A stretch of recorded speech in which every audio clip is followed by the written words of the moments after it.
tão importante quanto isso é a nossa audição, né, gente? A audição é um dos nossos importantes sentidos em que a falta dele nos causa um grande desconforto. Mas como é feita a triagem auditiva com recém-nascidos? Quais os sinais de que algo não vai bem com a audição do seu filho? É sobre isso que eu converso agora com o médico otorrino Tobias Torres, que já está aqui comigo. Boa tarde. Boa tarde. Tá aí um tema muito interessante a ser discutido, porque eu tenho certeza que muitos pais têm essa dúvida, até porque, principalmente nos primeiros anos de vida, é mais difícil diagnosticar que o pai saiba quais são os sinais, porque o filho ainda não está desenvolvendo a fala e tudo mais. Então, de começo, tem o teste da orelhinha que é feito já com o recém-nascido, né? Por que é tão importante?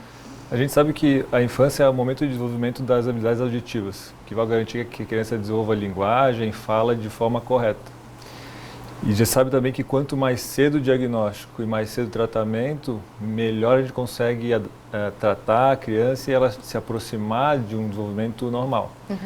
Então, por lei, atualmente, é obrigatório que toda criança, ao nascer, seja submetida ao teste da orelhinha, que faz parte da triagem auditiva neonatal, né?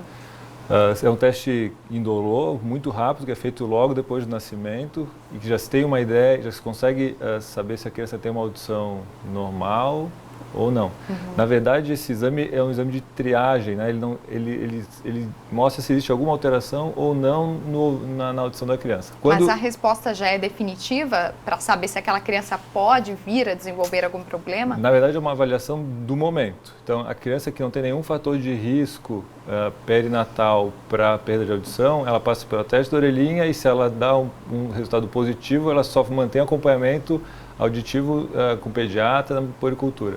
Se ela tem algum resultado negativo, obrigatoriamente tem que fazer uma complementação de avaliação audiológica para ver se realmente aquele exame ele é um resultado de uma criança que tem perda de audição ou é um exame que veio alterado, mas é uma criança normal. Todo exame de triagem são muito sensíveis, então qualquer alteração nesse exame, qualquer alteração no canal auditivo ou no ouvido pode dar negativo e às vezes não ser. Na verdade, a maioria das vezes vão ser audições normais, mas que acabam não passando no exame por algum outro critério. Às vezes um acúmulo de cera, o líquido do parto, pode alterar o exame. E assim, com a perda de audição, para que os pais fiquem antenados, o que pode provocar a perda de audição? Porque às vezes a criança nasceu, tudo bem com a audição, e daí ao decorrer do tempo aquilo vai piorando, vai acontecendo. Então, o que pode ocasionar a perda de audição na infância?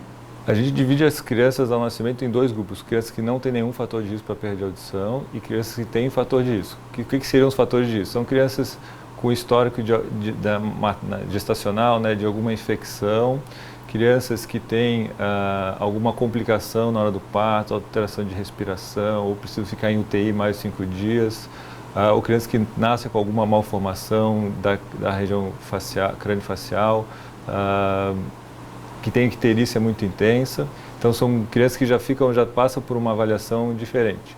Depois do nascimento, são outras causas para perda de audição.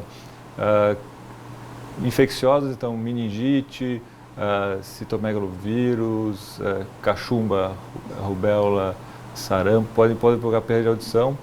Exposição a ruído também é um fator de perda auditiva a longo prazo. As infecções também de ouvido, as otites, principalmente as crônicas, que a criança fica muito tempo com quadros infecciosos, provocam perda de audição e pode dar repercussão na parte de desenvolvimento da criança.